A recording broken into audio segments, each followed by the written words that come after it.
ESPN's laying off another 100 people. Laugh my ass off. But the thing is that, you're looking at this, right? Yeah.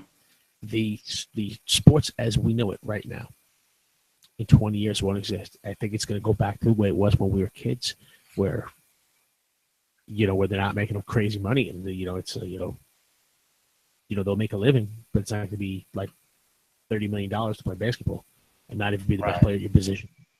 Right. You know what I mean? Because the financial model fell apart. The reason all these salary caps keep going up and up is because they have these TV deals, these mega TV deals. Except the mega TV deals all come from what? They all come from the frigging cable. From the advertising. And now the cable subscribing is, there are people aren't subscribing to cable, so they're not paying ESPN, they're not paying these cable networks.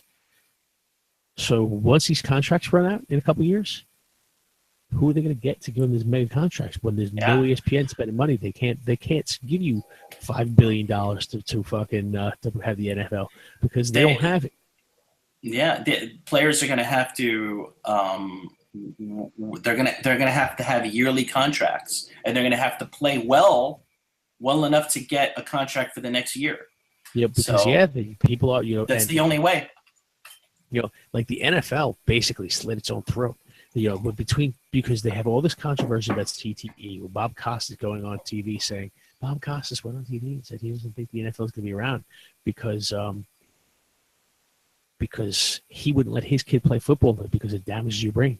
And Tony Kornheiser came out and said the same thing. Yeah, 20 years it's going to be football's it's going to be dead. So between that and then doing the political shit, where people don't want to hear it anymore, it doesn't look good. The NBA, half the teams lose money every year. Half the teams lose money. They're propped up by the TV deals. So like ESPN doesn't have the money to pay them. The NBA is going to go out of business. Oh, so this shit. Go ahead. In 1985, during the filming of the movie Lucas. Oh, yeah, okay. 20-year-old Charlie Sheen took 13-year-old Corey Haim between two trailers during lunch and fucked him in the ass. What? I've never heard this. I've never heard this before. No way. Yep. Fuck. Yes. What? Yep. Apparently that's the case. And Sean Austin came and backed up Corey Feldman's stories. There was some other guy who mentioned it. Feldman didn't mention Charlie Sheen, but other people came forward. Other people have come forward. Like us, there was some choir that sang during the movie, right? During the movie Lucas, and Charlie Sheen would get them. He was like 20. He would get them into his room, get them, and then drop his pants and say, "Hey, can you do me a favor here?" Some of them would, some of them wouldn't. Most of them were under 18. Oh my gosh. Yeah, man. And Charlie Sheen fucked Corey Haim in the ass, and then Corey Haim was in love with him afterwards. That's kind of hard to believe. I mean, was he big yet, Charlie Sheen, at that time? Wasn't like the Wraith around or something like? Didn't he do the Wraith? That may have been after that. That may have been after that. I don't think he was big, but I mean, his father was huge. I mean, Apocalypse Now and all that, but let's see if we can look it up. That's crazy. But other people have said, that's the case, yeah. And other people, they talked in the story about how Charlie Sheen would blow up anytime you mention him. I hate that fucking guy. What? One time Corey Haim went up to him in a restaurant and said, "Hey, Charlie, do you remember me?" "No, I don't know who you are." "Who are you?" "I don't know who you are." And then he laughed, and Charlie Sheen said, "I know who he was." Corey Haim. Oh my God! He told him. It happens all the time. It's how it's done here. That is news to me, man. And it's hard for me to believe because when you think of Charlie Sheen, you think of him getting with like all these like incredible looking women, I'll that tell you what. you would never think. I could never watch Lucas again. Louis C.K.'s in there. You know, they came out. Louis C.K. is a big one because he. I mean, there's a lot of people that came forward about him, and The thing is that the Inquirer is reporting these things months in advance. The Inquirer is a better investigative journal body than fucking the New York Times. Man jailed for this is good. This one, I like this one. This poor bastard. I don't know why I don't know why he's in trouble. I don't get it. Man jailed for repeatedly sending strippers to neighbor's home. He's doing the Lord's work. A Nebraska man was sentenced to 4 years in prison for having prostitutes strip on the neighbor's front porch. The charge is pandering. The family, with 2 small children, reported women had shown up as many as 75 times since 2013, sometimes kicking the door demanding payment. The guy also faces 20 years for child porn. My God. You know, you ever see those? You ever see those people that, like, you know, they hand you something, you know, like on the street, they hand you something, and then you're like, oh yeah, this is interesting, and then they want payment for it because you took it from them.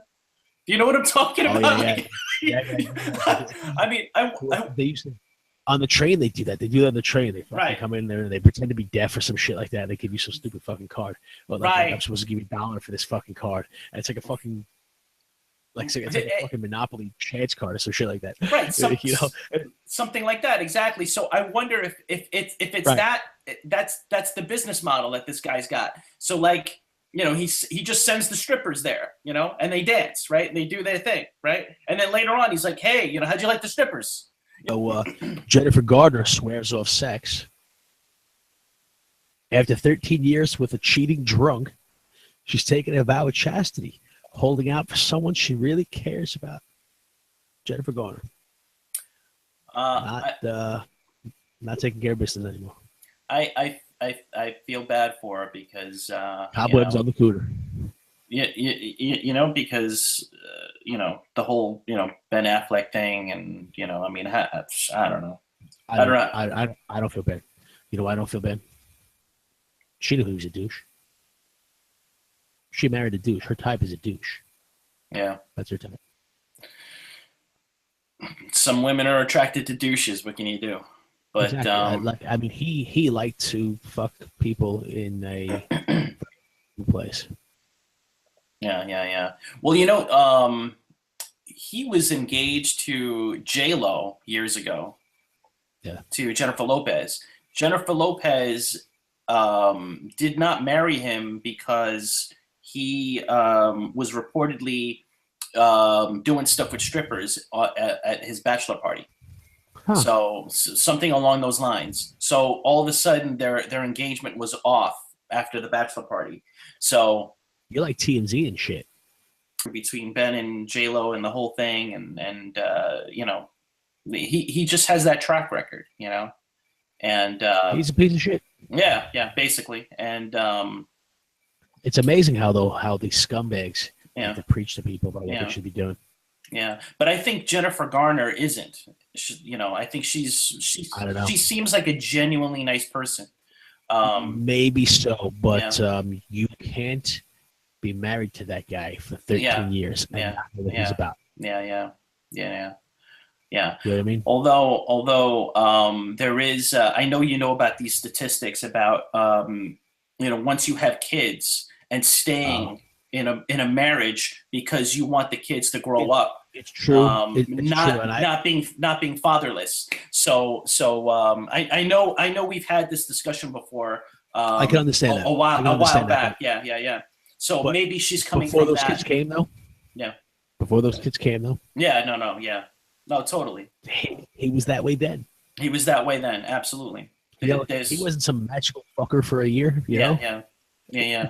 Oh yeah. Now that year and a half before you knocked me up, you were a magical fucker. Now you're a dick. You know? You know what I mean? Yeah, no, you absolutely, you can't defend. He was a dick the whole time when you knew it. You can't defend that part of it.